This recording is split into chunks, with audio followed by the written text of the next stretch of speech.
When someone has not seen you for a long time, especially when you're in grade school and high school, a lot of times the comment they'll say is, "Look how much you've grown since I've seen you."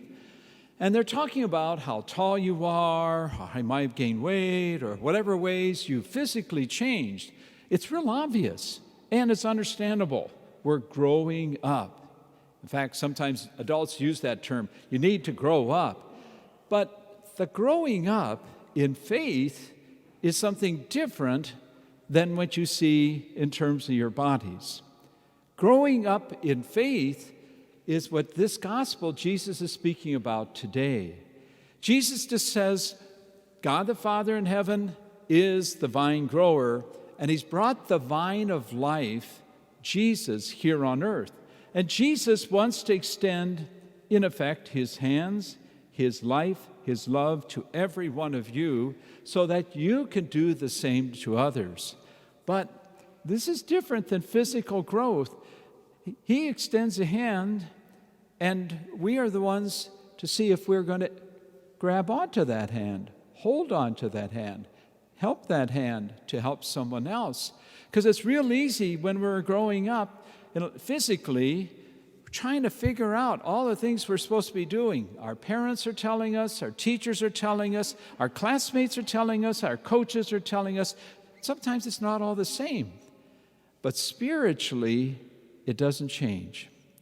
Jesus is continually handing himself off to you because he wants to hand off his life.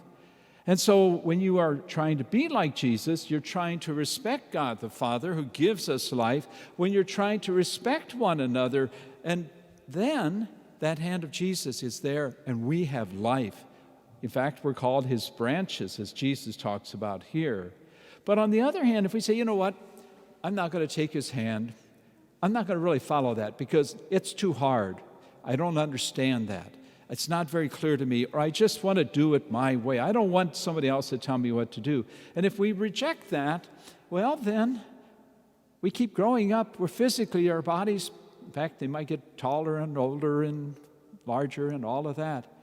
But our souls, our relationship with God starts shriveling, starts having less life. In fact, you've seen any plant on a vine that gets broken or cut off, it shrivels up. And as Jesus says, you just need to pull it off, throw it away because it's dead.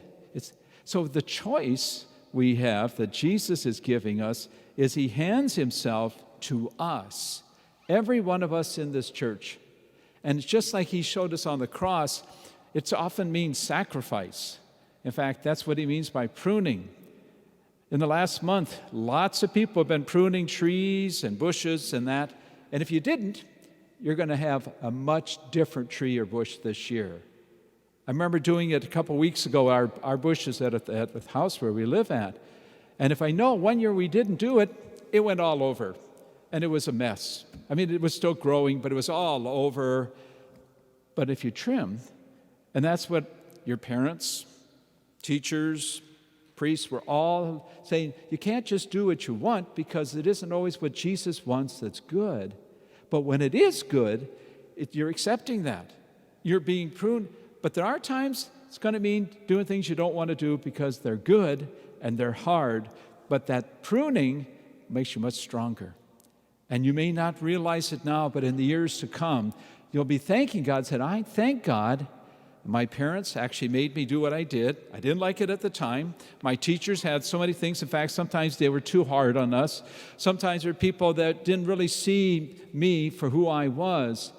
But I realized they were really trying to hand the hand of Jesus to me so I'd be connected with him, that I'd be spiritually growing with him, even though so many other things in life were hard. That was one thing I knew Jesus taught me, not only about myself, but about us, and of course, the church, all the people who are trying to live as his branches.